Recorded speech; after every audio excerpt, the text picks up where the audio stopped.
We have a lot to discuss on this episode of Legal AF, a symbolism of the entire Trump regime, the tarp going up to cover up the removal of Donald Trump's name from the Kennedy Center after Trump was ordered to remove it, and the tarp had remained up as Donald Trump trying to, say, well, Judge, if you told me to take my name down, well, I guess I'm just going to cover up all of the name on the Kennedy Center. So we'll talk about that. We'll talk about what's going on with the January 6th slush fund for the insurrectionists and Donald Trump basically negotiating with himself a super pardon where all of his allegations of tax evasion and non-payments and past audits all get wiped away. We'll give you the latest updates from Virginia, the latest updates from Florida, and we'll talk a lot about some groundbreaking reporting on the Trump regime's cover-up of the Epstein files, what went down in the Situation Room repeatedly as J.D. Vance and others in the Trump regime were out there literally holding like meetings that you would expect in the Situation Room for like the raid of Osama bin Laden. But they're holding it there or talking about emails where Donald Trump is mentioned and to cover up this email or that email. And what do we do with Ghislaine Maxwell? And also, I think we'll have a little time for it. I just want to highlight a Trump-appointed judge who, and we're seeing a lot of this, these federal judges, across the board. Not all Trump-appointed judges are like this, but we're seeing a lot of unity amongst federal judges pushing back against the fraud on the court, the carelessness, the callousness, the incompetence that they're seeing in their court from Trump's DOJ. So we'll cover this all on Legal AF. Good to see everybody. Michael Popok, great to see you. We've got a busy docket on the show today. Yeah, even things that like fall off because you and I try to curate, we're respectful of the generosity of our audience's time. Jay Clayton, the Southern District of New York prosecutor, who's now going to be the director of national intelligence, despite the fact that he's never worked in the intelligence community, violates the statute by his nomination, is a golf buddy of Donald Trump's. None of that makes anybody feel more secure today than we were yesterday, while a president decides that he's going to use war, and Iran will not be the last one, unfortunately, to bolster his failing presidency at home, and to have his buddy who will do anything he says to do and has since he was the Securities and Exchange Commission chairman in his first term, and now has already signaled that he will be a willing tool and pawn in going after voters, because we're all scratching our head like, why is Jay Clayton commenting from his perch as the Southern District New York prosecutor on California voter issues? Oh, right. 2 days later, he was nominated to be director of national intelligence, and he'll be pulling a Tulsi Gabbard, I'm sure, lurking around, some sort of cosplay, acting like there's some sort of fraud in voting or in mail-in voting. But yesterday, particularly, Ben, you and I were joking before we started, what a terrible day for Donald Trump, but what a great day for democracy and the rule of law. When you and I talk about what happened in Judge Brinkema's courtroom, Eastern District of Virginia, and an order she just issued, same time in Judge Williams' courtroom in Miami about the same settlement and anti-weaponization fund, I think they're in deep shit. That's a legal term in Miami about and the lawyers and Donald Trump's lawyers and even Department of Justice lawyers as well. Judge bang bang back to back. Judge Cooper, the Kennedy Center judge, and the appellate panel, and even a Trumper on the appellate panel for taking down the name who denied the stay, which we'll talk about. Judge Katsas, he didn't even dissent. Normally a Trumper would write at the bottom, well, Judge Katsas would have granted the stay and would have prevented the names from coming down. Nope. Nope. All three judges were like, yeah, we're not preventing it. And on your live stream on Midas and on Legal AF of watching the names come down, the letters come down, it was very cathartic. It was like watching, for me, it was like watching Saddam Hussein's statues being pulled down by horse and rope during the end of his dictatorship. So I felt great about that. And now it's in the hands of the appellate court and maybe the Supreme Court one day. But that was all like in the last 24 hours. Right. But the Trump regime did put TARP over it because Trump was so pathetic and he's such a loser that he didn't want people to see his name being taken off of because you were running a live feed and so was I to show it, and you're like, all of a sudden, oh, the scrim's going up. Well, they were, look, I'd like to take some credit for that, but he's such a narcissist that They seem to be building the scaffolding all morning, and people are like, what are they building the scaffolding before? Last time they used those kind of cherry picking cranes to just put his name on. It's an hour and a half job. I mean, if you speak to someone in construction, I mean, it's an hour and a half job max to remove those letters. Arguably, it takes more time to put it in than to remove it, because you have to at least do measurements and things like that. Just taking it off. But one more thing on that, as long as before we go into that, and you caught too that the Kennedy Center Board of Trustees, talk about pissing off the judge. The Board of Trust, Judge Cooper already said they were not prudent and they violated their fiduciary duties by on an incomplete record, no record at all, declaring that they were going to shut it down for 2 years. What is also 2 years left? Oh, right, the Trump administration. So he didn't want to have a Kennedy Center that was, with Lee Greenwood doing, 365 concerts a year. So he's like, oh, we'll shut it down. We'll say we have to shut it down for repair. The judge says, no, you're not going to shut it down. You have programming obligations that are statutory. You can't shut it down. You have to serve the community, and you have to do a better record if you're going to do that, because you were imprudent. So what do? They turned around and said, well, the name's coming down. Oh, we got to return all the fundraising. All the money that we brought in, we have to immediately return it, even if the donors haven't asked for it, because they all donated the money because of Trump's name on it. Is that this is rhetorical. Is that a proper exercise of fiduciary duty, to just refund everybody because you're pissed? You got to take your name and go home. Is that what the board is supposed to be doing? Yeah, Judge Cooper, the Washington, D.C. federal judge who made this order, in making the original order, said, look, not only did this board, this Trump-appointed board, breach its fiduciary duties, and there's so much illegal conduct taking place, but the judge also said there's also no irreparable harm, in the sense that, look, take the name down, and if I'm overruled, you could put the name back up. Okay, so there is no irreparable injury that requires us to keep the name up pending the, other steps in this litigation, the appeal, the Supreme Court. So it was at that motion, the Trump regime tried to game the system. It just shows you how bad faith they are. So then they created irreparable harm against themselves that didn't exist by amending the bylaws to say, Popok, exactly what you said, which is that they got to return the money if Trump's name comes down.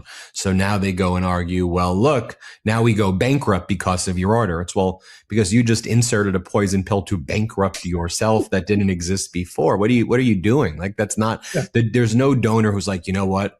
I donated specifically because it was called Trump's name. And we know that because that wasn't in the bylaws before. Yep. It wasn't in the agreement. They literally changed it this week. Now, some of the board members, just so people know who's on the board, are like the wives of J.D. Vance, the wife of Commerce Secretary Howard Lutnick. Some of them were required to make donations, but like Howard Lutnick didn't make the donation because Trump's name was on it.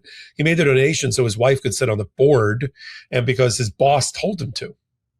So let's get into just this order, because, I think it is also now being used as precedent in a lot of these other cases where the Trump regime, and it's based on precedent in other cases, by the way, that we're seeing in the East Wing. And just think about what Trump did there. It's kind of, a federal judge says, look, I understand, Judge Leon, I can't interfere with your Article 2, like national security, but the ballroom isn't a national security thing. You say you're building a bunker underneath. The bunker underneath is national security. That's fine. I'm going to stay away from that. So what does Donald Trump do there? He goes, no. The ballroom is a shield. What? Yeah, the ballroom is a shield against ballistic missiles and drones, and it's part of the bunker. So we have to build the ballroom, and then we're going to build a drone port on top of the ballroom. Then he posts all of these AI images turning the White House into a literal military facility with drones all over the roof of the ballroom. And he's like, this is what we need, the drone port. And it's like, okay, the thing that we should all recognize is that why didn't this happen before? Like why are we confronting a lot of these issues right now for the first time in American history? And it's because our Constitution is a contract, right? It's a contract between the people and the government in a way that empowers the people by the people for the people and creates a democracy and creates checks and balances. And in contracts, move aside from the Constitution, there's something called an implied covenant of good faith and fair dealing, in that a contract can't lay out every specific scenario and term. Sometimes you try as much as possible to list all of the details, but at the end of the day, courts will often look to, okay, what's the general thrust and color of this contract, that if someone tries to find some loophole, you can make an argument, well, look, that completely goes against what the contract says. The contract doesn't use those exact words, but it uses words very similar. So clearly that's what was intended. It's an implied covenant of good faith and fair dealing, which is in every contract. There is an implied covenant of good faith and fair dealing in our Constitution. It's called the Take Care Clause, and it's in Article 2.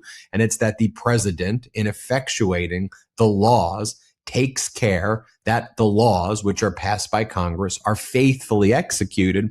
So the Constitution doesn't list, no, you can start doing this or that, you can't do this or that. The Constitution sets out these broad parameters. Then you have the Take Care Clause, which is the covenant of good faith and fair dealing that presidents, by and large, generally followed and executed laws, even if they didn't like it. Now, occasionally they can do an executive order that gives an interpretation of an existing law, but you can't change the law with an executive order. You need to go to Congress, and Congress needs to pass a law. And the same thing, laws that are passed by Congress are often created by compromise. So they don't list every specific thing as well. But the president's job is to take care that the law is faithfully executed, and you have to follow what the law is. Trump doesn't do that.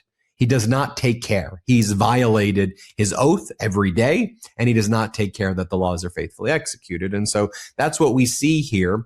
And even where a judge makes the ruling, take your name down from the Kennedy Center, what does he do? He puts up tarp to block it and goes, well, if I can't have my name up, then nobody sees anybody's name. And it's like, what are you, 2 years old? And no offense to bully, no offense to our daughters. What do you do? Like, what are you doing? Like, what is this? Like, what is this behavior? I'm going to toss it to you, Popok, but just also I don't want to veer away from the legal stuff, but it's like, it seems for the first time they were close to doing this framework of a deal with Iran, even though we heard that 38 times. It seems like Pakistan and Qatar worked together to really do this. All of the Middle East nations kind of worked together, to try to figure this out. And then, this morning, Donald Trump posts a message that basically says, we're going to work great with them, but if they don't do what I say they're going to do, basically, I'm going to nuke them into oblivion. I mean, he makes a threat that clearly indicates that he'll blow up Iran with nuclear weapons. And it's like, why are you such an asshole? Why is your behavior, truthfully, you are a sick, mentally ill, horrible human being. Just shut up, and behave with dignity. This isn't a Democrat Republican thing. Just honor your commitments, behave with dignity, stop with this shit. It's just, and I think when you see his approval declining so much, people see something like the Kennedy Center. It's more symbolic of just how this guy moves. He's a grotesque thing, and people are just like, enough. Toss it to you, Popok. Yeah, I totally agree with you. And when they finally announce some sort of deal with Iran, it's going to be, let's just manage expectations. It's going to be better for Iran than the United States. It's going to be worse than the deal that Obama was able to negotiate and Donald Trump pulled out of, without warfare, without the loss of human life, including American soldiers, without trillions of dollars being spent. And in addition, there's going to be a component of it. I'd be shocked if there's not a component of it that requires America to rebuild Iran without regime change, without, it's one thing during the Marshall Plan to kind of rebuild Europe and after Hitler and Mussolini and everybody was taken out. It's another thing to rebuild Iran while the government which hates us, is still in power. So that's what's going to happen. The Strait of Hormuz is going to be continue to be a toll fundraiser for Iran. We're going to release money to them that's been embargoed. They're going to be able to transit oil more than they were before. And Donald Trump's going to go light a candle in some sort of church to hope the economy recovers, which it won't. Not because I wish it not to. It just won't by the time of the midterms. And so, yeah, that is the erratic behavior, foreign policy by social media. And I am convinced, I'll get your opinion too about it, that if Donald Trump was doing well at home, right, if his approval numbers were high, if his economy and tariffs were doing great, and Americans were like humming along, right, giving us very little to talk about on the economy part, he would not have started the war with Iran. Okay, Iran was the tail wagging the dog to try to improve when he had dismal. He was almost the reverse of Lyndon Johnson. Lyndon Johnson did great on the domestic front, terrible in the war in Vietnam as he continued it. Donald Trump was like, I got to start a war. I got to be a wartime president. I need a war. And so he bought himself and the American people a war. He would not have done that had he been riding at like 70% approval ratings and everything was hunky-dory over here. And that's the truth. Now, I forgot where we started, but we're talking about, I believe, the name on the Kennedy Center. So the name on the Kennedy Center is Donald Trump's continued scarring of the face of Washington. He's trying because he knows he's going to get wiped out at the midterms in terms of his power. So he's trying to cram all this in within the next 7 months, right? Put up aluminum letters on the Kennedy Center and build an arch and paint the reflecting pool tidy bulb blue and everything else he can do. All this shit that we're going to have to take down and pay for, come when the Democrats get control. I have a thought about what the ballroom should be used for. When the Democrats get control of the White House. And I think it should be dedicated. It should be split into a museum, half of which is a wax museum about all of Trump's and his enablers and the insurrection. And the other half should be an Epstein survivors and victims commemorative or memorial. Maybe you take that Epstein Trump library and you stick it in there, but it shouldn't be used as a ballroom. The next president should not acquiesce to Donald Trump's lawlessness and use it for its intended purpose. I'm just sorry. I just don't think that should happen. On the Kennedy Center, it was very clear. 94-page decision, so clear that the general counsel of the Kennedy Center sent out a memo a week ago that instructed his staff to start taking the name down. Take it down from the website, take it down from emails, take it down from literature and postings and signs. In fact, Judge Cooper referred to that yesterday when he said, how can it be irreparable harm? You've already started the process of changing the name. It just seems to be the public letter thing that bothers you. And so they ran to Judge Cooper, having sort of ignored the name for a long time. In fact, I thought they weren't going to fight the name change any longer. They were going to fight the closure. They didn't like the fact that they couldn't close the thing for 2 years, and they were considering their options there. But no, lo and behold, last minute, they throw in an emergency motion to stop the judge's order that the name come down by Friday. And Judge Cooper, who got mercilessly attacked, side note, by Donald Trump, as always, not only Cooper, but his wife. In his social media post, Chris Cooper's wife doesn't even have his name. She doesn't even carry his name. She's embarrassed. I'm like, are you kidding me? That's how you go after a judge's wife, in the middle of all of this. So now they got to run back to the same Judge Cooper. At least Judge Cooper didn't bury his wife on the 19th hole of a golf course. If you want to talk about how you treat your wives, or vice versa. So this is how Judge Cooper enters his order, with a little dig at Donald Trump and his administration at the very end, in denying he's the first stop on the train. Can I get the district court judge to stay his own order so I can appeal? And he goes through it. We'll post it up here on the screen. It says effectively that you haven't made out irreparable injury, given that there'll be de minimis resources that would be required to restore the name if you win on appeal. And you've already taken substantial steps towards complying, he notes a June 4th memo, which you and I reported on, from the Kennedy Center's Office of General Counsel directing everybody to comply with the permanent injunction on the renaming. This shows that you don't have irreparable harm. Then at the end, now this is a little bit gratuitous, although I'm glad he included it, a little bit of a dig at Trump, starts with what's more, last sentence, what's more, issuance of a stay pending appeal would not be in the public interest, which is rarely served by the perpetuation of unlawful governmental action. And then he cites a case. So Trump gets that from the judge. So they run off to an appellate panel, and they pull a terrible panel for them randomly. They pull 3 judges led by Judge Millett.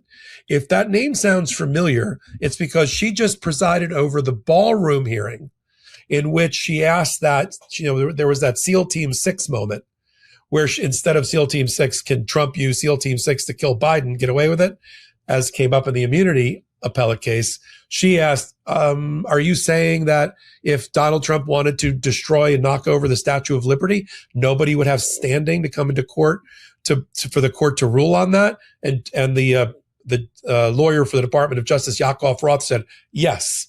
So that Judge Millett, the judge that they spent a considerable amount of time saying that she doesn't have jurisdiction over anything related to the administration, they now want her and the rest of her group to issue an administrative stay on an emergency basis. The other judge is Judge Wilkins. Millett, Wilkins, and Pollard all came on with the same class. They're all classmates appointed by Obama in 2013. Wilkins and Millett have been on hundreds of appellate panels together. They work really well together. And then you have Judge Katsas, who's the Trumper. Now, I would have thought the Trumper would have at least dropped a footnote when they denied the emergency motion for administrative stay and said, I would have ruled for the stay. Nope. He didn't think an administrative stay to stop the letters coming down was worth it right now. Instead, they're doing a full briefing schedule on the issue, which will happen throughout the month of June, and then they'll make their decision. But with Millett and Wilkins, I don't think Trump is going to be a winner, just my view, especially given the ballroom arguments that were made without real credibility by those advocates. God forbid Yakov Roth shows up again, which he could, because they have a very thin bench here at the Department of Justice. Could be the same guy again. In fact, when you and I start talking about Judge Brinkema, there is an overlap of a lawyer in 2 cases a day apart, which did not serve him well. But that just shows you how brain drained the Department of Justice is. They got to trot out these people. Look, sometimes, I'm sure, Ben, you've done it too. Sometimes, advocates, if I've argued a bunch of cases in a row, or I'm not getting great results from a judge, I've been known, if you're a mature lawyer and you're doing your client service, you'll say, I'm not resonating with this judge. And you'll turn it over to an associate or another partner. I've done that. Or vice versa. It's like, I keep getting losses with this person. Can you go in and argue it? They don't have that option here because there's not that many people that still work for the Department of Justice. And we're starting to see how those chickens are coming home to roost.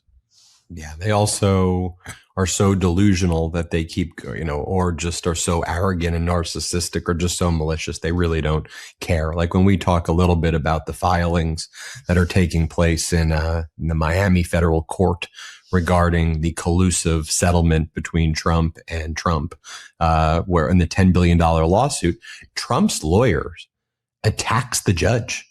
Judge, you don't know what you're doing. Essentially, I'm simplifying it. You don't know what you're doing. You don't have jurisdiction. This was a real settlement. Stay the hell away from it. Not a great way to speak to a federal judge. And this is how the Trump DOJ approaches it. That's why we'll talk a little bit later in the show as well about even Trump appointed judges saying the behavior borders on the surreal. And because there is no presumption of regularity anymore in the DOJ, we view things very differently. I'm doing it. I'll talk about it in this episode as well, very briefly. But the entire federal courthouse in Chicago right now is tainted by grand jury misconduct, quite literally. Like almost every case There's been vouching. Let's talk about it right now, where the federal prosecutors have gone into the grand jury and committed misconduct. The Broadview 6 case, right? The 6 individuals who were protesting peacefully outside of Broadview, who were then arrested by the Trump regime. They were able to get the DOJ transcripts, and it turned out the prosecutor was basically saying, all right, I'm going to vouch, like literally said that. I'm going to vouch right now. It's Friday. I only bring you good cases. I need you to get me an indictment here. I'm going to show you some other cases. I'm only going to bring you the good cases. Okay. And because of that, other cases said, whoa, you committed grand jury misconduct. Judge, we want to see the grand jury transcript. And now what's coming out is that the Trump regime on a nationwide level has been engaged in grand jury misconduct. And all these criminal defense lawyers are getting cases dismissed with very serious allegations on procedural grounds. I mean, people who are involved in heinous and horrible conduct, they're presumed innocent until guilty. They're getting off as well, not just the high-profile Trump weaponized ones, these other cases also. So I covered it right there. All right, let's take our first quick break of the show. A reminder, subscribe to our YouTube channel, but most importantly, subscribe to Michael Popok's YouTube channel. Subscribe to the Legal AF YouTube channel. Subscribe to the Legal AF Substack. Also, if you or somebody you know has been injured in a car accident, auto accident, if you've been injured by the negligence of a company or the negligence of a third party in some, horrible situations, Popok represents people in. If you know somebody who's been injured or sadly killed in an accident, reach out to the Popok firm. Don't be shy. 877-POPOK-AF is the phone number, or visit thepopokfirm.com. They've got lawyers available 24/7. The consultation is free. Seriously, he's representing a lot of people who listen and watch this show. So really, don't be shy. Call him up, 877-POPOK-AF, or visit thepopokfirm.com. All right, let's take our first quick break of the show. Oh, I'm excited to tell you about the world's #1 expanding garden hose and their brand new product, the Pocket Hose Ballistic. Look, I'm tough on hoses. I drag them across the driveway, yank them around the yard, and somehow they always kink or leak. But the Pocket Hose Ballistic has been a game changer. It's super lightweight, easy to manage, and easy to store. Turn the water on and it grows. Turn the water off and it shrinks back to pocket size. And this thing is built to last. The Pocket Hose Ballistic is reinforced with a liquid crystal polymer used in bulletproof vests, making the anti-burst sleeve practically bulletproof. And now for a limited time, when you purchase a new Pocket Hose Ballistic, you'll get a free 360-degree rotating pocket pivot and a free thumb drive nozzle. Just text LEGAL to 64,000. That's LEGAL to 64,000 for your 2 free gifts with purchase. Text LEGAL to 64,000. Message and data rates may apply. Oh, have you ever actually looked at the ingredient list on your dog's food? After that first ingredient, well, good luck. You see, kibble is made using extreme high heat to keep its shelf stable and inexpensive. So brands have to add back synthetic vitamins and minerals in the form of strange chemicals whose names you don't understand and definitely cannot pronounce. Is that really what you want your dog eating? Sundays for Dogs is different. They start with more than 80% all natural meats and then finish with superfoods like kale, ginger, and blueberries, and gently air dries them instead of using high heat. Sundays doesn't look or smell like dog food. It looks like high quality, human grade jerky. No fillers, no nutritional blends, no chemicals, just simple, complete nutrition. Founded by Dr. Tori Waxman, Sundays was created to meet her high standards as a veterinarian and as a dog parent. And the best part, Sundays requires no fridge, no freezer, no prep, no mess. You get the quality of a home-cooked meal with the scoop and serve ease of kibble.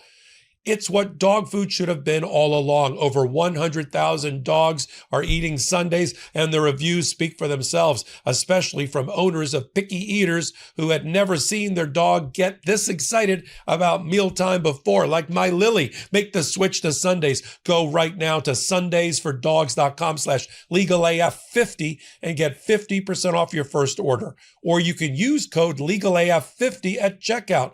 That's 50% off your first order at sundaysfordogs.com/legalaf50. One more time, sundaysfordogs.com/legalaf50, or use code legalaf50 at checkout. Welcome back to Legal AF. Thank you to all of our sponsors who make this show possible. Support our sponsors. They support our show.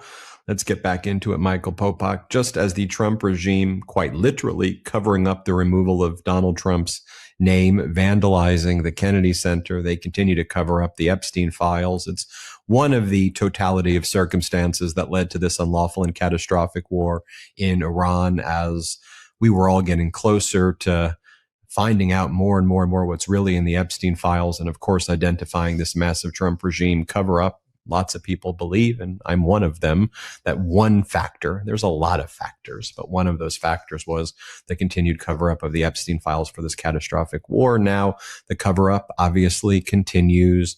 Pam Bondi refused to go under oath, as Howard Lutnick refused to go under oath. Both refused to be videotaped for their depositions. Bondi refused to answer questions that predate 2025, questions 2025 on. She refused to answer any questions about communications with Trump or anybody in the executive branch. I mean, what else would you be asking her? What did you do on vacation? And what do you think you're going to be asking her? All the questions are going to be, what did you tell this person? What do you speak to that person? Sorry, I can't answer privilege. It's not a valid privilege claim to cover up child sex trafficking, but that's what they're going with. Oh, and then if you ask Pam Bondi a question that was not who did you speak to or what did you say? Like, so did are you aware if the DOJ did search terms to try to find Trump? And did the DOJ try to, delete or destroy files and photos and audio and things that have Trump's name on it or that involve Donald Trump? I don't recall. You don't recall that. That's something you don't recall, really. Like, that's not of significant import that you would delete documents and videos and photos of the president of you don't recall that. Well, now we're learning even more about this cover-up. The cover-up has been a major topic, and I think we all intuitively knew this was taking place, but a bombshell expose by the New York Times, Maggie Haberman, she put in a book out called Regime Change, where they talk about J.D. Vance leading multiple meetings in the situation room, where they would say things like, well, like there were emails where people allege that Donald Trump, has these sick, disgusting nipple fetishes with these girls. And, should we release these emails? I mean, it's literally, these are discussions happening in the situation room. And then you would have like Bondi and Wiles. We can't release that email. And then J.D. Vance would be like, but people know that he's got a sick, dark past, so let's just release it. I mean, that's how this was. And then Dan Bongino is always involved in like crying. Like the way Dan Bongino is always described, the former deputy FBI director, he always is crying and running away. Or the job's too much for him, and he breaks down. Is how, at least that's how it's being described. So that's, that was the bombshell reporting there. We'll get into more detail, of course. Then on Capitol Hill, they have Leslie Groff, Epstein's assistant, who appears in the files 170,000 times. Again, the MAGAs refused to have her testify under oath or on video camera. Again, it's one of these informal interviews. It's come on. But we know that Leslie Groff did say that she would, not infrequently, frequently, she would book meetings between Trump and Epstein. But guess what? She doesn't recall how many times. But she knew it was enough, but she doesn't recall how many times. And so one of the things that Democrats have been saying also is, all right, look, let's get Attorney General or Acting Attorney General Todd Blanche in here right now, Donald Trump's former criminal defense attorney. I think I always got to mention that Trump's former criminal defense attorney in a case where Trump was found liable of dozens of felony counts is the acting attorney general. And boy, has he behaved like Donald Trump's criminal defense lawyer, if you know what I mean. That's how he's behaving. And anyway, so let's depose this guy under oath. Let's do a whole hearing. If we care about transparency, it shouldn't be you're a Democrat or a Republican or an independent. Let's let it out. Just as an aside too, I did a video about it this morning, Butler, Pennsylvania too. Why are you redacting all of these files? Why aren't you turning over the files about what really happened in Butler, Pennsylvania? Just release them. And then Trump's former top legal advisor guy, even though the guy's not a lawyer, Tom Fitton, had to do a FOIA request to get the Butler, Pennsylvania documents. And those files are being covered up. All of those are redacted from July 2024. And now the Trump regime's Tom Fitton is fake news, clickbait. He's literally Trump's guy. Again, you don't get much closer to Trump before this term than Tom Fitton when it comes to these types of things. And Fitton had to sue Trump. And then once he got the documents, it was all redacted. redacted, and then they called him clickbait for saying that there were communications in there between Thomas Crooks, the alleged shooter, and police before the incident took place. It's like, okay, then just release the files, just release it. But you know what the Trump regime did on Friday? They're like, okay, we've got more alien files for you, more UFOs. That's what you want, right, everybody? The UFO files. We got some orbs, northeastern orbs. It's like, okay, I mean, I don't not want that, but that's not what we're looking. That's not what we're looking for. That's not what we're looking for right now. And then you have Tulsi Gabbard go, how about I'm releasing, this is her last act as the ODNI, as the head of the ODNI, Director of National Intelligence. She goes, I'm releasing all of this information about U.S. biolabs across the world, but basically she only mentions Ukraine. Gain of function, one of the conspiracies is that biolab gain of function research out of Ukraine and elsewhere was one of the things that developed COVID. I mean, and this was used by Russia as a pretext when Russia invaded Ukraine, that we have to get rid of the biolabs with Ukraine and the U.S. To be clear, there's biological research that takes place across the country. But this idea of like a biolab that is developing these weapons of mass destruction, and that's why Russia invaded. That's what the head of ODNI did, which is just pure Russian propaganda on Fridays. That's what they did release, what they didn't release. Popok, I'm going to turn it over to you just to take the rest of the segment, but let me just show everybody what James Comer said about should we be deposing Blanche. Here's what he said. Let's play it. Ranking Member Garcia said he put in a formal request with you to have Todd Blanche subpoenaed. Are you going to act on that subpoena? Will Todd Blanche become? Todd Blanche came to speak to us for a briefing, and the Democrats got up and tiptoed out and ran to the press, clutching their pearls in outrage. What a wasted opportunity. We had Todd Blanche and Pam Bondi in there.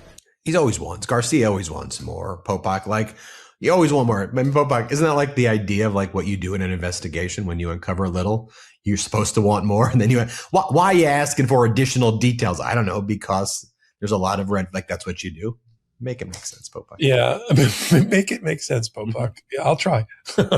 So, look, there's going to be impeachments and criminal investigations coming out of Maggie Haberman's reporting in the New York Times. She has one or more moles. This is the leakiest administration I've ever seen. Thank God for that.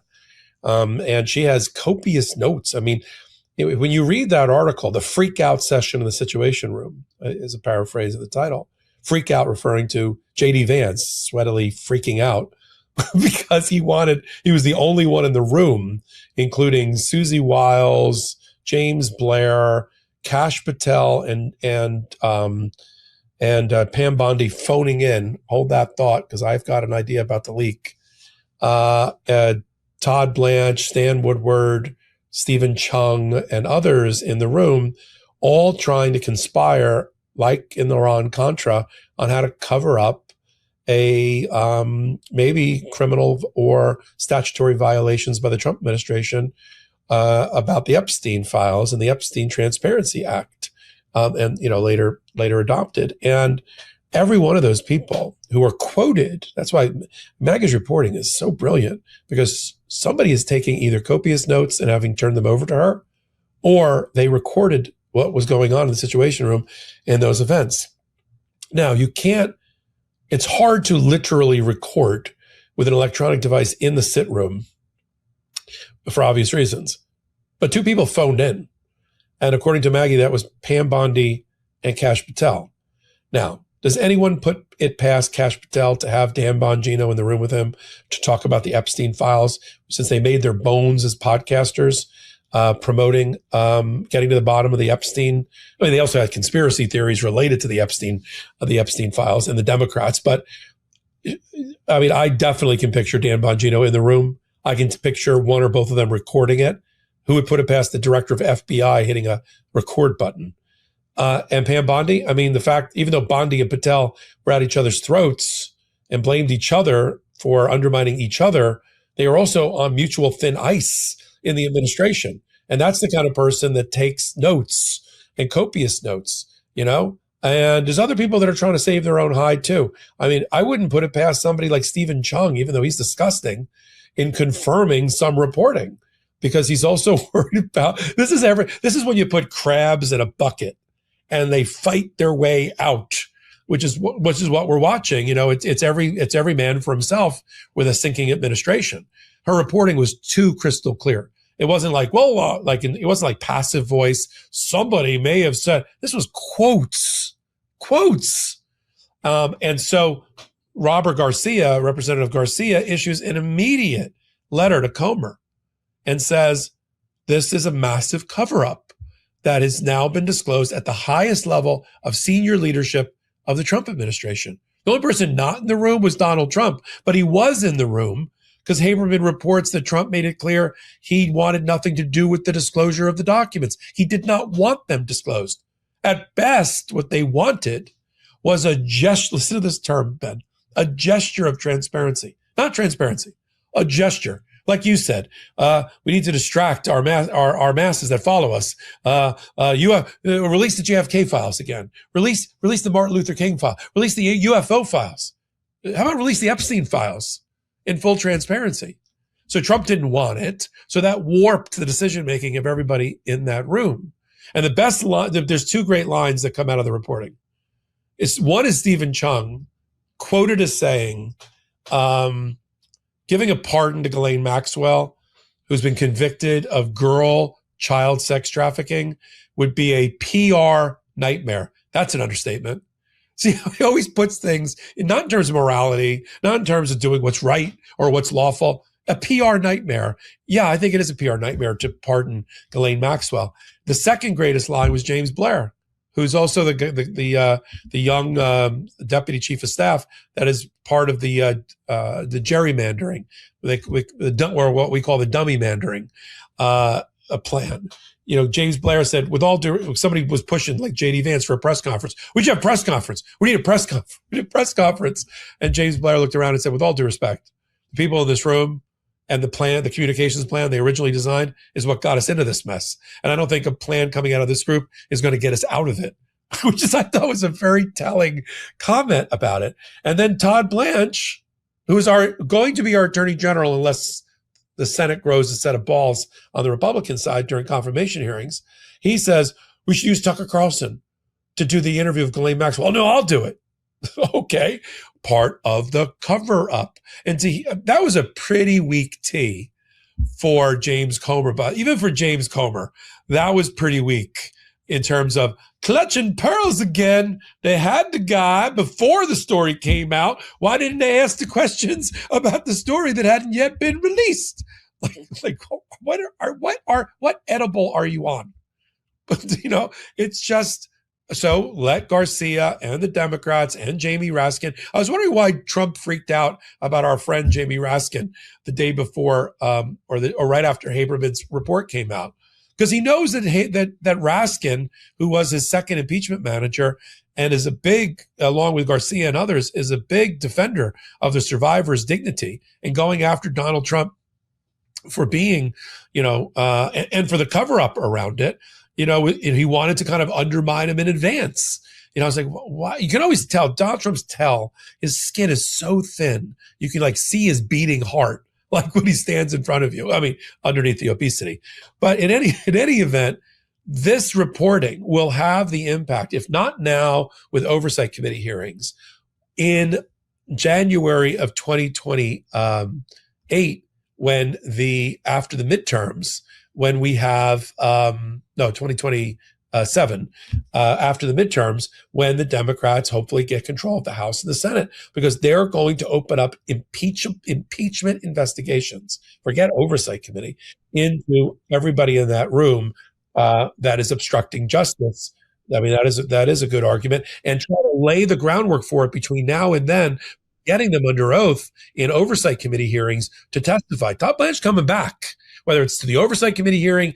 I mean, you could just ask the question in any hearing about it and see how Todd Blanche is going to respond to that. So I think you and I report a lot about the Epstein developments, but this one is pretty momentous because I think it lit the fuse for something that's going to blow up in Donald Trump's face in a very short term, as soon as the Democrats get control and get the gavel in the House and the Senate. Yeah. And Democrats get to set the rules of the time. So they want Blanche for 12 hours Remember when Hillary Clinton testified about Benghazi for 12 hours? She did it willingly. She showed up, she spoke about it, and she embarrassed the MAGA Republicans, or I guess they were the Tea Party Republicans then, in the House. I think you're going to be seeing, at least Dot Bland showing up, except it ain't going to be, he's going to look really, he's going to be invoking privileges.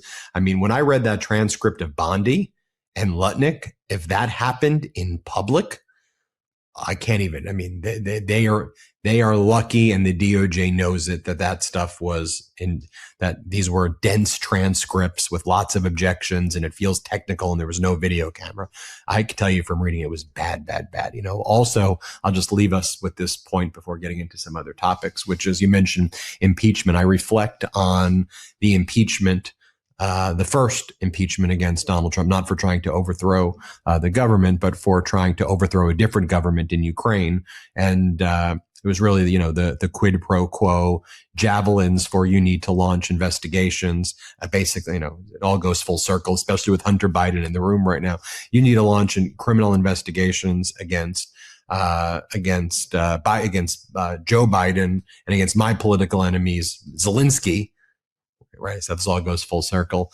And Trump was impeached over these quid pro quo representations that violated a lot of our national security laws. And that, it was literally a mobster style quid pro quo that occurred. Now, when I think about Trump's first impeachment regarding the threats he made to Zelensky, I'm like, oh my God, dude does that every day. Like, that's the least bad thing he does the horrible things, but I'm like, it is shocking where we've come. It shocks the conscience that the Overton window has basically been shifted, that every single day in public, he probably does, in my opinion, 10 to 15 impeachable offenses that we can observe, things that he posts, things that he does, says, on any given day, maybe on a slow day, right? Maybe 3 to 5 on a day where he's out a lot. I mean, he may be doing 20 impeachable offenses a day. So the question also that I'm interested in is, where are the Democrats going to focus on that? And I'll tell you a spot they're going to focus on too. One of the areas, and it's a nice segue to this next topic, which is Trump in his personal capacity suing the government for $10 billion and then entering into a collusive settlement where he waives all of his tax liability for the past forever, basically, and then had the slush fund. And we'll talk about what went down before Judge Brinkema, what's going down before Judge Williams in Florida. This is a big deal, folks. When we come back, we'll talk about Trump's going to be in a lot of trouble in that federal court in Southern Florida. This is going to be an issue that's going to linger. I'm going to that hearing. And we'll talk about what happens. Yeah, we'll talk about what happens in Virginia as well. A quick reminder, if you or someone you know has been injured in a car accident, auto accident, trucking accident, if you've been hurt by the negligence of a company or of somebody else, for example, if you're driving, someone hits you with their car or hits you with a truck, and you're injured as a result, call Popok. Or it doesn't have to be that. It could be any type of case where you suffered an injury as a result of a third party. But call 877-POPOK-AF or go to thepopokfirm.com, 877-POPOK-AF, or visit thepopokfirm.com. Also, if you know somebody who's been injured, have refer them. Popok represents a lot of people who watch and listen to Legal AF. Also, make sure you subscribe to the Legal AF YouTube channel, the Legal AF Substack. Let's keep those at the top of the chart. Subscribe to Legal AF on Substack and Legal AF on YouTube. We'll be right back after our last quick break of the show. I never thought a pillowcase could make much of a difference until I tried Blissy. Blissy pillowcases, they're made from 22 Momi 6A grade 100% pure mulberry silk. And I noticed the difference right away. The silk feels naturally cooling, breathable, and gentler on my skin and hair than satin. I've had less frizz and smoother hair when I wake up and fewer sleep creases. I also love that Blissy is dermatologist tested and recommended, fully machine washable, and comes in over 100 colors and designs, including Wicked and Harry Potter collections. Plus, there's a reason Blissy has sold over 3 million pillowcases and has been featured in Vogue, Oprah Daily, and Good Morning America. Personally, it's become one of those simple upgrades I didn't expect to love as much as I do. Sleep more comfortably, wake up with better looking hair, and it feels like a small luxury that's actually practical. Because you're a listener, Blissy is offering 60 nights risk-free plus an additional 30% off when you shop at blissy.com/legalaf. That's BLISSY.com/legalaf and use code legalaf to get an additional 30% off. Your skin and hair will thank you. You ever realize how many customers slip through the cracks? Missed calls, follow-ups that never happen. It adds up fast. That's why today's episode is brought to you by Quo, spelled Quo, the business communication system built so you never miss a call. Quo helps your entire team handle calls and texts from one shared number, so there are no more missed messages or dropped conversations. Everyone sees the full thread, replies are faster, and customers actually feel taken care of. Quo is the #1 rated business phone system on G2 with over 3,000 reviews, built for how modern teams work. More than 90,000 businesses rely on it to stay connected, professional, and consistently reachable. And Quo isn't just a phone system, it's a smart one. AI automatically logs calls, generates summaries, and flags next steps so nothing falls through the cracks. And it can even qualify leads or respond after hours so your business stays on even when you're off. Money is on the line. Always say hello with Quo. Try Quo for free, plus get 20% off your first 6 months when you go to quo.com/legalaf. That's QUO.com/legalaf. Welcome back to Legal AF. Thank you to all of our sponsors who make this show possible. Support our sponsors. The discount codes for all of those sponsors are in the description below. Jordy and Popok, they spend a great deal of time working with those sponsors to bring you those discount codes. They actually negotiate real deals, not Trump fake deals. And they think you'll like the products and the services, so go and check it out. Popok, let's get into the topic that we were saying before we ended the last segment. This collusive settlement, this Donald Trump individually sues the IRS and sues the Treasury Department for $10 billion. Trump alleges that when he was president in 2019, Trump's IRS, through a contractor who was hired by Trump's IRS, leaked 450,000 people's returns. Trump was one of them. He said he suffered a great deal of emotional distress in 2026 while he's been president for a year and a half or so, and that he has to now sue himself, basically, not just in the current sense of suing the Trump government right now, but his government would have been responsible for the data leak because he was in charge in 2019 and it was a contractor of his own IRS. So he's suing himself from 2019 and himself again in 2026. He filed the lawsuit in January, and basically we, the people, are the ones who have to pay it. It's our tax dollars. I mean, the fact that he was demanding that we pay $10 billion, that he gets paid to himself. I mean, again, like, not only is that, like, to me, per se impeachable, I mean, it's like quite literally a racketeering criminal offense before our very, I mean, it's as heinous as is stealing our money. Like, what are you doing, dude? I mean, it's horrific. But I'm doing it in plain view. No, you're still committing a freaking crime. We see what you're doing. Of course, I'm giving you my legal opinion. You're entitled to different legal opinions. Then he dismisses the case in Florida. He filed it in Florida, Miami federal court. He then dismisses it, doesn't tell the judge that there's a settlement agreement. Then the Trump DOJ enters into the settlement agreement, which looks more like a decree. Like Trump doesn't, that's like an order where one party signs it, which is just weird too. And it's Todd Blanche, Trump's former criminal defense lawyer. And it's framed as like an order. And then it has an addendum. And then the order creates a January 6th slush fund for insurrectionists to get paid like $1.8 billion, $1.776 billion to be exact. And then Trump settles, which Congressmember Raskin refers to it as a super pardon, that basically says any of Trump's past, tax evasion, past failure to pay taxes, all gets wiped away. He's total immunity. He doesn't have to pay his taxes, and by the way, I believe that includes a lot of his quid pro quo deals with Middle East countries that have taken place recently, where he would owe at least capital gains taxes, at most, regular income taxes. And so if he's earned $5 billion, people don't talk about this side of it, from these quid pro quo deals with Middle East nations and all these grifts across the world. he could potentially be avoiding $1 billion in personal taxes or more, because he'll say, I've got free immunity from engaging in tax fraud and tax liability based on what was said here. People have cited 100 million because they said that was the number of like what the original IRS audit was that went back a decade or so. But I'm like, you're missing the bigger $1 billion pie right here, which he's just going to say, I don't have to pay any of my taxes right now in all of these deals I just did, where I owe between 25% to 37% taxes on it, depending on, how it's ultimately characterized. So I think that's a big deal. So Popok, I just wanted to give that framework, just to remind people of like what we're talking about here. The Trump DOJ then said, we're not going through with the January 6th slush fund. We're not doing it. They went silent about waiving all of the tax liability to Donald Trump. And we're not going to speak about that, but we're not doing the slush fund. Then MAGA Mike Johnson, the Trump MAGA people on the Hill goes, we're not doing he's given us his word. Yeah, thanks, Ben. Look, as we said, or as I've been saying, Friday was a red letter day for the Trump administration when it came to that anti-weaponization fund. You had a little bit of a stutter step later in the week, before the 12th, when the same issue about whether the fund was going to be blocked by a federal judge was before two different federal judges. One, Judge Leon, the ballroom judge, as we like to call him now, in the District of Columbia, in a suit brought by two Jan 6th officers by Public Integrity Project, and Brendan Ballou, who I've had on Legal AF recently for an interview.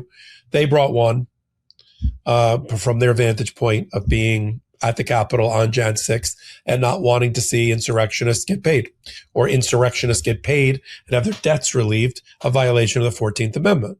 At the same time, Judge Brinkema had a case brought by Democracy Forward, which is our collaborators also here on the Legal AF YouTube channel. In fact, I'm going to have Sky Perryman, who was in the courtroom during the hearing in front of Judge Brinkema, on the show on Wednesday to talk about it. So you had two different cases. Same lawyer for the Department of Justice, this guy named Andrew Block, is arguing in both places, but from very different results before two different judges. And to answer the question that often comes up among our audience, why are there multiple cases, and what happens when you have rulings that are inconsistent or even consistent? You have multiple cases because different plaintiffs, for different reasons, file in different places, or maybe even the same courthouse, but with different judges. Those cases aren't generally consolidated. Judges then rule. They're not bound by whatever another judge, even in their own courthouse, says. They're bound by what their appellate court says above them. They're not bound by a colleague, even if it's right down the hallway. Although, I've been known, and it happened in this weaponization fund case as well, if I get a favorable result from somebody, I take the transcript and go, Judge, I got a favorable result, although that backfired for the Trump administration in front of Judge Brinkema, which I'll talk about next. And the other thing that happened on the 12th is that Trump's private lawyer, a guy here in Florida named Alejandro Brito, without an affidavit, without sworn testimony, without support from the Department of Justice or testimony from Todd Blanche, tried to get out from under Judge Williams' order, really an order to show cause that he and the plaintiffs, along with the federal government, didn't commit fraud on the court, didn't deceive the court. Those are some pretty big charges. Like, you never, as a bar member like I am, want to be on the receiving end of an order to show cause where a federal judge wants to know whether you defrauded her or not. Like, that's a bad thing. And as I reported, that issue came up because 35 former federal judges, led by Judge Michael Luttig, who's a friend of the podcast, been on the show with me a number of times, they filed a unique motion under a certain rule of civil procedure, arguing that there was fraud on the court, but the parties are fraudsters on both sides, so we have to come into court to ask you to reopen the case and take a look. Even if strangers to the case had not filed, every federal judge has inherent authority and power to punish bad conduct in their courtroom or in the court process, even if a case is dismissed.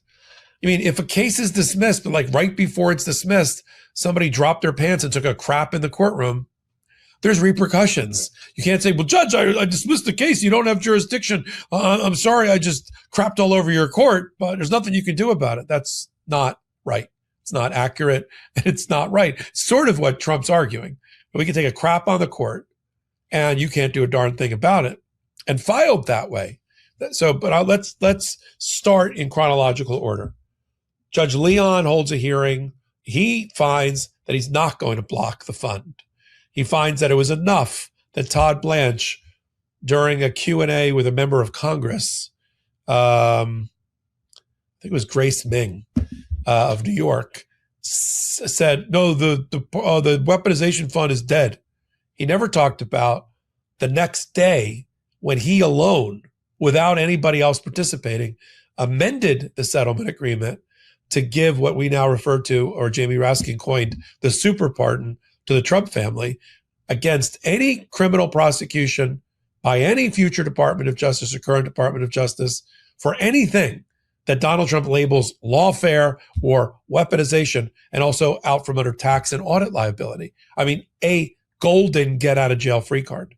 It is Blanche, Donald Trump's former criminal defense lawyer, now Attorney General nominee, it did and filled in the hole that the United States Supreme Court, when they gave the immunity decision, Blanche gave a super pardon. Even the Supreme Court didn't give that one. And he never wants to talk about the next day settlement amendment that he did. And so Judge Leon was fine. He said it's not going to be, he's not going to go forward with it.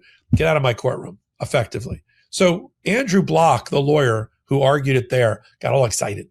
And he filed that transcript with Judge Brinkema. Now, she sits in the Eastern District of Virginia, not in D.C. They're both senior status judges of about the same vintage.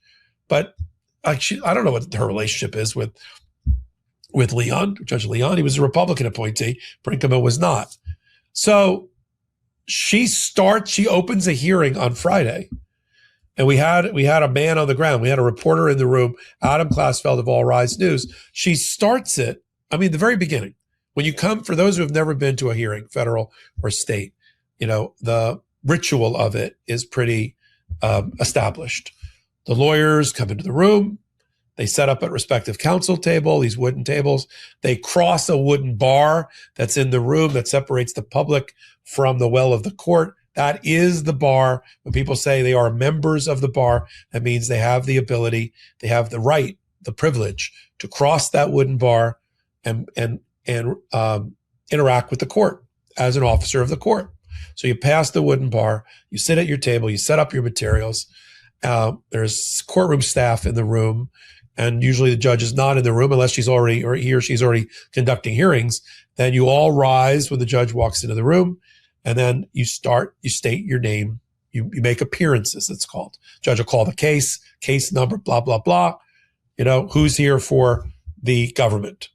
And Andrew Block will stand up. Who's here for the four plaintiffs against the weaponization fund in her case, which is Andrew Floyd, a former assistant U.S. attorney, a city, New Haven, Connecticut, an abortion rights group, and Common Cause.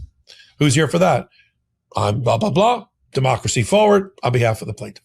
Soon as Block stood up, having made all his filings, he said, Andrew Block for the United States of America. And Judge Brinkema said, you are a very brave man to come into my courtroom. Now, when I've been on the other side of that, not getting that reception, but like watched one of my opponents that happened to, you just write, to your colleague next to you, like, I'm not going to be saying much here. Don't snatch defeat from the jaws of victory. Just the discretion is the better part of valor. Just sit down. If the judge is doing your work for you, just take the win, as they say. And here's Adam Klasfeld, moments after he left the courtroom yesterday in the Eastern District of Virginia, reporting about what he saw. Let's play the clip. It was a brutal hearing for the government. Just to give you a picture, as soon as it began, the attorney for the Justice Department registered his appearance saying Andrew Block for the government. Judge Brinkema's reply was, you're a brave man, Mr. Block. And then it went downhill from there because she took out the transcript of that hearing that you mentioned. Wait a minute. Hold it. She actually said at the top of the hearing, on his appearance, you're a brave man. That's what she started with? That's what she started with. And Michael, it got worse from there because Block was the same attorney who had argued in front of Judge Leon in D.C. She took out the transcript from that hearing where Judge Leon asked him multiple times, why not just rescind the legal paperwork behind this whole thing? And multiple times during that hearing, Block said, I don't know, that he hadn't spoken to Todd Blanche. He just didn't have the information. So she put him on the spot, said, well, it's been 2 days. Do you know now? And when he said he doesn't know, he doesn't have ready access to Todd Blanche, she said, I cannot believe, given the significance of this case, that you just simply do not know this. You couldn't get the answer to that question. Yeah, that was a little shaky cam. He was literally on the street. I feel like I was making a mumblecore movie, but that we bring it to you. We got reporters in the courtroom or outside the courtroom because he can't do it from the courtroom, like Adam Klasfeld from All Rise News. Support all of his independent commentary and journalism when you can. So she then enters an order, and she effectively tells in the order, which we have up on Legal AF Substack, she said, look, I'm going to paraphrase the order. Judge Brinkema says, look, if you want this case to end and you want to get out from under my jurisdiction, it's very simple. Todd Blanche, Stan Woodward, the number 3, and Todd Bessent, who runs the Internal Revenue Service as the Treasury Secretary. You each file a sworn statement under oath called an affidavit, telling me that you are going to put a stake through the heart of that fund. You won't create it, you won't fund it, you won't distribute from it. You do all of that, and that you haven't already distributed, or there's not already money in there, and if there is, you reverse it. You do that, and you don't have to see Judge Brinkema ever again. If you don't want to do that by a date, she gave a date, then we're going to stay in this case till the very end. And I'm going to enter a preliminary injunction, which she did from the bench, and with the order that we just posted. In addition, she indefinitely, until further order of the court, she has now preliminarily blocked indefinitely the fund, its creation, its exercise, any kind of agency or commission that Todd Blanche was going to create around it, and all aspects of the fund. Now, she doesn't address the settlement agreement, and that's troubling to me, but that brings us next to Miami, because the settlement agreement and the amended settlement agreement is what I'm most concerned about, because it's not just the money handed out to the Jan 6ers. Believe me, the Department of Justice can find other money to do that. They have other funds to pay the Jan 6ers. And there are more than 600 claims against the government by Jan 6 insurrectionists for cash, hundreds of millions of dollars. Proud Boys and Oath Keepers, they want to recapitalize their paramilitary and white supremacist, white Christian nationalist entities with our taxpayer dollars. So Brinkema issued that late yesterday. You heard Adam Klasfeld in the courtroom about it. And she flipped the script. She flipped the transcript, because Andrew Block came in because he had won in front of Judge Leon. He had filed the transcript, said, Judge, basically just follow what Judge Leon did. And she says, I noticed something in the transcript. I noticed that you told Judge Leon that you had not talked to Todd Blanche, and you didn't know what the government's position was, because it was asked by Leon, why don't you just rescind the settlement documents? There's this concept in the law of rescission or novation, or where you declare a legal document to be null and void. Why don't you just do that? Just do that. So we don't, and he said, well, I haven't spoken to Todd Blanche, and I don't know what the position is on that, blah, blah, blah. All right. Fast forward 2 days later, Judge Brinkema flips the script, as you heard Klasfeld talk about, and say, I can't believe you haven't spoken to him in all of this time. So I'll give you a choice. File the affidavits and you'll get rid of me. But if you don't, I'm going to continue to manage and monitor this fund, and I've blocked it. I'm sure, and Sky Perryman will be on with me on Wednesday this week, I'm sure champagne corks were popping first in the brains and then in reality for Democracy Forward and the plaintiffs, because it was a masterful job, especially when you come off of, I'm sure it was deflating a little bit when Judge Leon ruled against another set of lawyers on a similar issue. Another reason you file in multiple places, like when attorneys general do it, it's like a portfolio theory. You figure we'll file in 3 or 4 places. We'll see which judge we get. We'll see which ruling we get. And that's the one we'll work with. And so that's often done as well. Now we'll fast forward to Miami. Because Miami was a different set of issues, but effectively would put a stake through the heart of the weaponization fund. It would sanction Donald Trump's lawyers and those in the Department of Justice as well. And it would get rid of, I believe, the super pardon attempt by Todd Blanche to amend the settlement to give the Trump family all of this immunity. So Judge Williams took the overture, responded to the overture by 35 former federal judges, led by J. Michael Luttig, to reopen the case after the Trump administration had settled, rather than respond to her order that a few weeks ago, that they tell her how she has jurisdiction. In other words, how is this a legitimate lawsuit where Trump is versus Trump, where Trump is versus his own Treasury Department and IRS?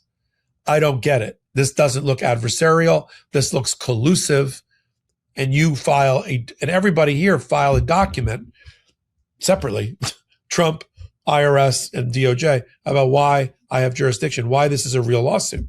Because if it's not a real lawsuit, then it's not a legitimate settlement. And if it's not a legitimate settlement, then the Department of Justice doesn't have the power to settle a lawsuit that's phony, which they did, and that would unravel the whole ball of wax. And so the day before their papers were due, the Trump administration filed a notice of voluntary dismissal saying, good news, everybody, we got a settlement. We're not sharing it with you, Judge, but we got a settlement. And they published the settlement. We all saw it on the Department of Justice website. And in the settlement, it said, we had a lawsuit. It was before Judge Williams. Here's the case number.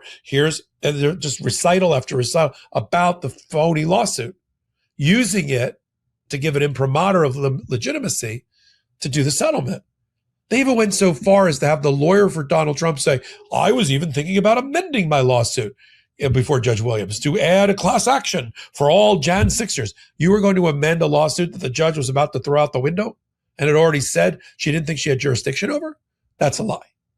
And so she entered an order after these 35 judges asked her to. She didn't need to wait for them. She could have done it on her inherent authority. And she said to the lawyers for the plaintiffs, which is the Trump side of the case, and we'll put the order up on the screen. Here's what she ordered on the 29th of May. She says on page 3, the non-party movements, which are the judges, advance grievous allegations that plaintiffs voluntarily dismissed this litigation to avoid judicial scrutiny of a lawsuit that was collusive from the start.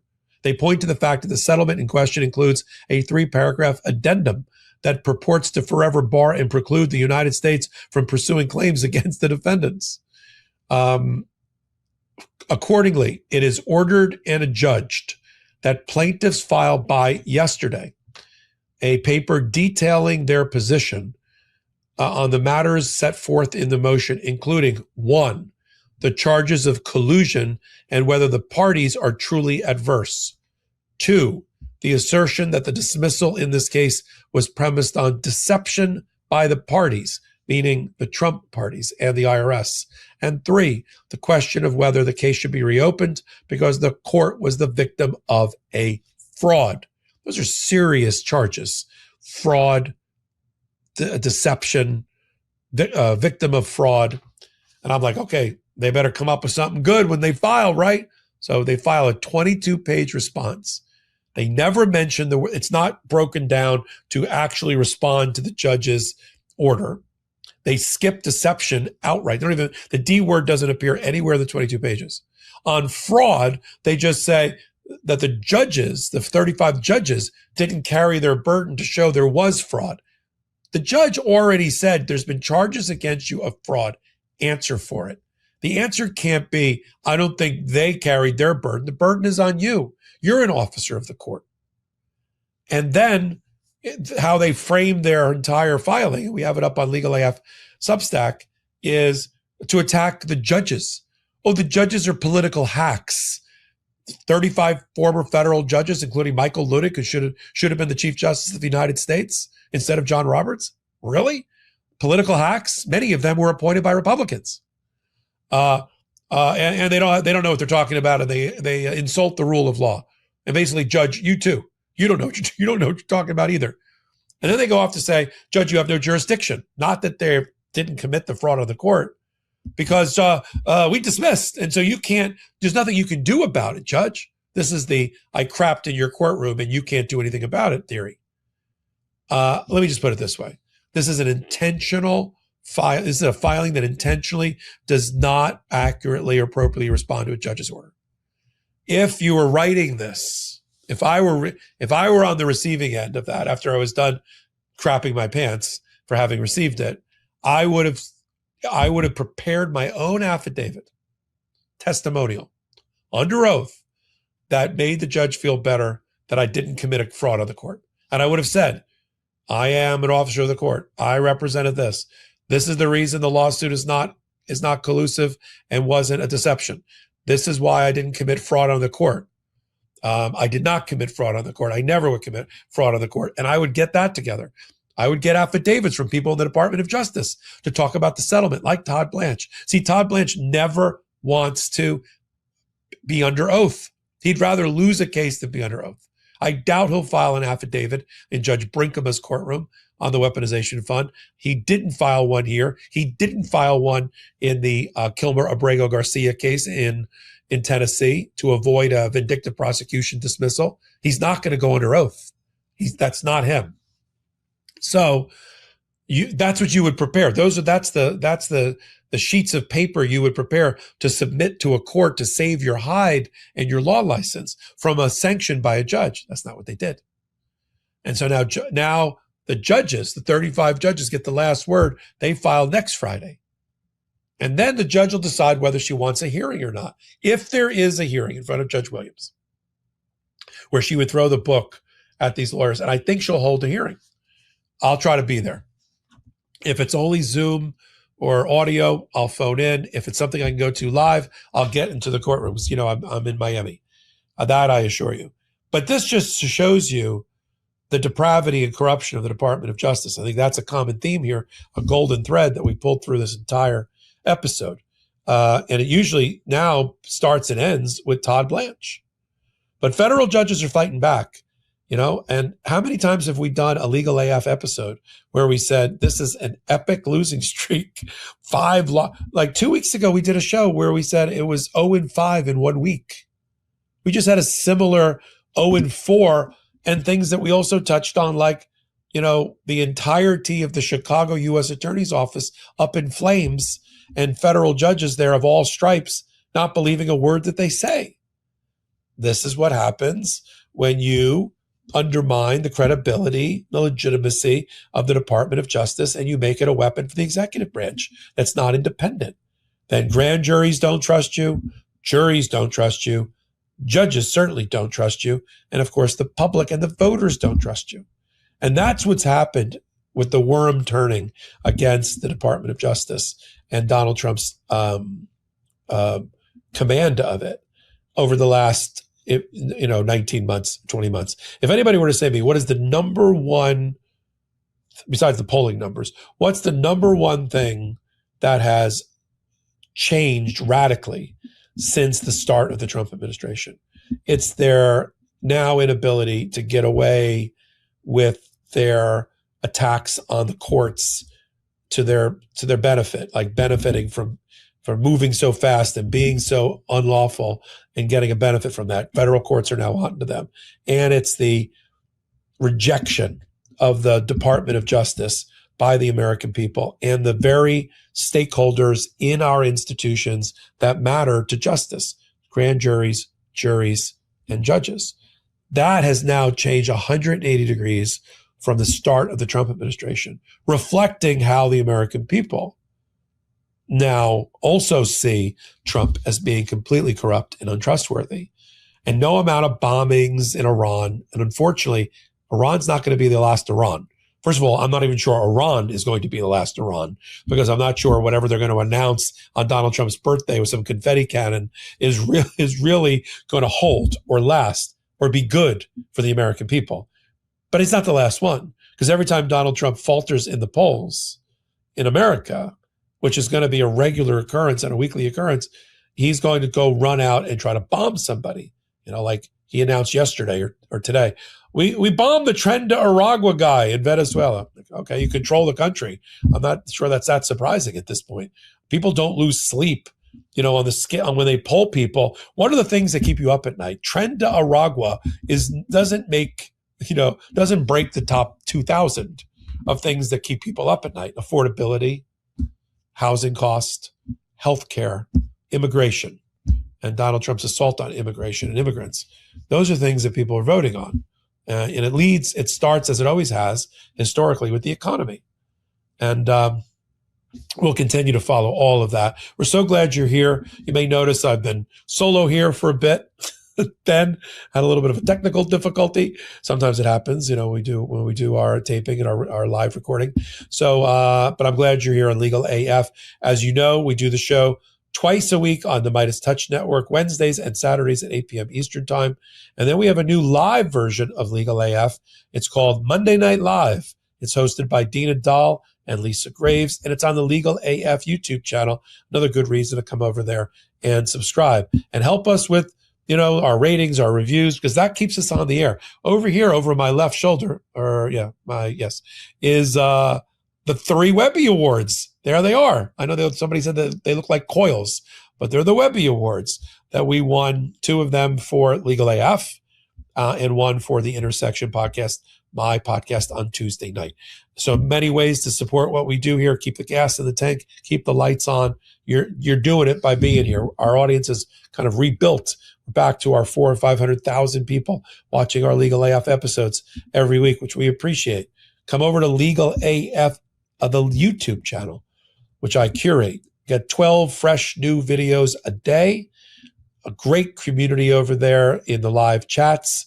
You'll love Legal AF YouTube channel. Help us cross the 2 million subscriber barrier soon with your help. And then we have Substack. And if you don't know much about Substack, you're going to love it.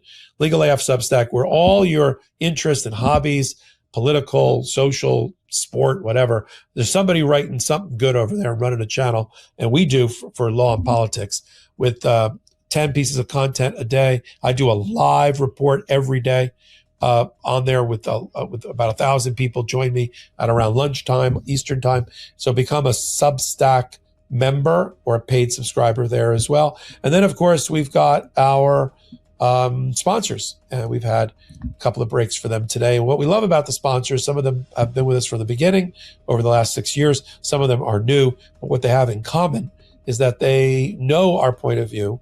They know that we don't blow smoke or sunshine in our commentary. We tell it straight, independently, and they support it, and they want to speak to our audience. So look, the economy is rough right now, so we're not telling you to spend money you don't have, but if you think these products are interesting, we certainly did and do and like them, and you have a little extra money, that's a way to support what we do. So thanks for being here on Legal AF. I'm going to shout out to the Midas Mighty and the Legal AFers, and we'll see you on Monday night for the live version on Legal AF YouTube, 5 p.m. Eastern time, and again Wednesday at the midweek. Until my next report, I'm Michael Popok.